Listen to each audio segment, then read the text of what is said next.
Hey, alright there, I'm Russell. This week's episode we're looking at relationships between fathers and sons, masculinity and all the things that entails. I mean, obviously I'm only capable of looking at my own relationship with my own father, Russell and Ron, and the way that we're going to examine this relationship, which, you know, I mean, it's a relatively normal relationship. My dad sort of, like my mum and dad got divorced when I was a kid, my dad left when I was about sort of 6 months old, didn't really sort of grow him, saw him at weekends, the normal kind of stuff. And now, because there's sort of unresolved issues, because I don't feel I've crossed that final threshold into becoming a man, I've decided to challenge my dad to a bit of a fight. So, you know, I'm going to fight him right up nice, give him the battering of his life. Or will I? Or will I? Because my dad is much butcher, gruffer, tougher than I. You know, like the relationships you have, it's all bubbles under the surface. No one really ever says what they actually mean, do they? Everything's all a bit pappy and rubbish. You know, if we're all slugging away at each other's gutty what's, then at least we'll know what we feel about each other. So that we can enter into this with some sort of understanding of exactly what kind of can of worms it is we're opening, we're off to see the eminent psychologist David Cohen, writer of the Father's book, and like, you know, we're going to talk to him about whether or not what I'm doing is dangerous in fighting my father. I mean, like, the way I started thinking about it was about sort of masculinity and what my view was of my masculinity and whether I really feel like a man. The reason I wanted to talk to you is because I wanted to get sort of a broader picture of the father-son relationship, because all I have is obviously my own particular relationship with my father, which was like sort of like, you know, he'd sort of left when I was like about 6 months old, saw him sometimes at weekends when I was a kid, you know, but like sometimes wouldn't see him for a long period of time. So here I am in a bar with my dad, both of us drinking water. It is sparkling, he's a devilish sort of a character, with a bit of a twinkle in his eye and a twinkle in his drink and all. So, yeah, Dad, you sort of like kind of left when I was young, innit? Yeah, I was thinking about that the other day, actually. Were you? Mm. Yeah, what was you thinking? Well, I don't know how old you were, but at the beginning, of course, like all divorces, it's difficult, you know. Yeah. And we fell out completely, Babs and I didn't see you for a while. Really? Yeah, I don't know how long it was. I remember coming back. How old was I been then? Like a toddler? Oh yeah, of course. Yeah, you were probably... You could talk.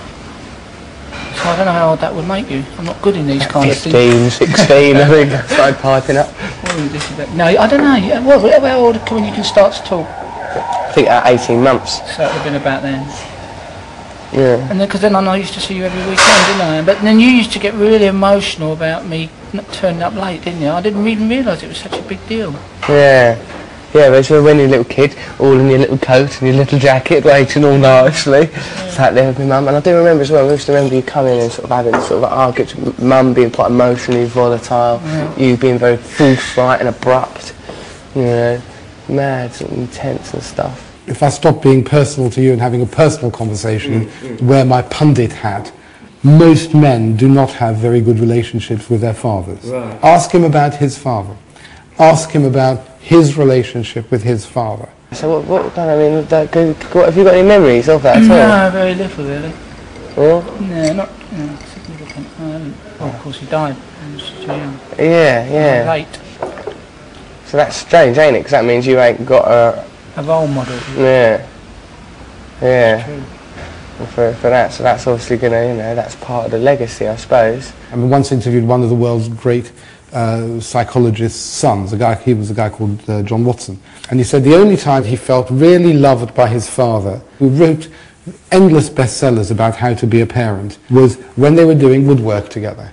The expression of love between sons and fathers and sons has often been through those very practical things. We've gotten better, I think, since I've been an adult. I think since that holiday when we went to Thailand and that. That's right, wasn't it? Do you remember that first night? The Mandarin Palace Hotel in Hong Kong. Yeah. All them women sort of wearing swimsuits, sort of parading about, and I remember thinking, like, as soon as we got there, oh, fucking hell, look, all them women in swimsuits. I can't wait to get back to our school and tell my mates about all them women in swimsuits. and then I wish I had my flippers. Then I remember looking at them thinking, bloody hell, I can't wait to tell my mates. And then one of them came over and started talking to me, and I thought, wow, I can't wait to tell my mates. So one of them came and she started touching my dick and kissing me and stuff. I thought, fucking hell, I can't wait to tell my mates. What I actually ended up telling my mates was about how 3 prostitutes in the back of a taxi See, well, the click-a-clack of their high heels on a marble hotel lobby floor, going up to that beautiful room, and like sort of you being there with that woman who came back for nothing, didn't she? The manager of the brothel, the madam. Liked me, didn't she? Yeah, you were a big success with her. And then you had that other one, and then I had that lovely young Filipino one, didn't I? You fell in love every time. Yeah, I fell in love with that Filipino one. I remember sort of in the night, sort of after everything was finished, about 4 o'clock in the morning. I remember her saying, like it was all sort of lovely tranquil atmosphere, and I'd already sort of held her in my arms and gone out of the balcony of the hotel and looked over Hong Kong with her, well, over to the building that was sort of there, actually, sort of looked over that building. I never looked out the window. No, well, you were busy, weren't you? and I remember sort of sat down on the bed with her, sort of like and stroking her hair, and she goes something like, she goes, Russell, I have to leave before I fall in love with you. And then from the other bed goes, oh, bleed Neil, oh, I would be sick. Me, all sort of teary the next day, moping. And then I remember waking up sort of the next morning and there being sort of half-filled glasses of sort of champagne everywhere and empty sort of champagne bottles and sort of the signs of their sort of presence everywhere. I remember you sort of reading the paper, going, did you wear a condom with that bird last night? I went, oh, no, I never. You went, you should have. Like women with big tits and all that kind of stuff, and we, we sort of got on that vibe together. But I think that's like the woodwork, mate. I think that's like, that's what we do. Me and him do like sort of what I can do sort of effortlessly and without sort of without really compromising ourselves. It's a good word. So compromise yourself. Say it's not good enough. You're aware, of course, like in sort of like Greek myth and all that kind of stuff, that sort of to become a man, you have to at some point overcome your father.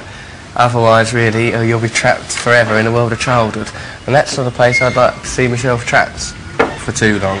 The long, the tall, and the short of it was, is like I wondered if on like Thursday you'd come, on Thursday come to a boxing gym in the East End with us, do a little bit of training, then on Friday a bit of a bout, a bit of a boxing match, father and son on the same bill in the same ring, brawling it out in boxing gloves and that. But Queensberry rules, of course. What do you think about that as an idea? I'm not overly enthusiastic. Why not? Everyone thinks that I'll lose. Including me. I think it's an interesting symbol. It's a symbol. It's a symbol. This is not about like sort of me saying like being furiously trying to avenge my childhood, because I don't think there's anything to be avenged. Nor do I. In that manner. Oh, didn't you? No, that's my question. Was it? Yeah. No, of course. In this day and age, a third of marriages break up. In so many cases, one or the other, both parties leave. Like, I don't know, I mean, maybe, I suppose in a way I would like it if I'd grown up with you and Mum together in sort of like a typical family, like, textbook Dickensian chocolate box family. That wasn't the option.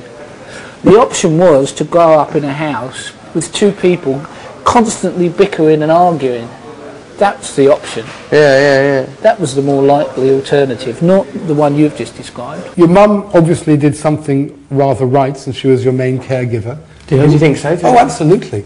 Absolutely. I mean, because you want to, you want to find out about yourself. You wouldn't be doing this. You've actually taken quite a lot of risks.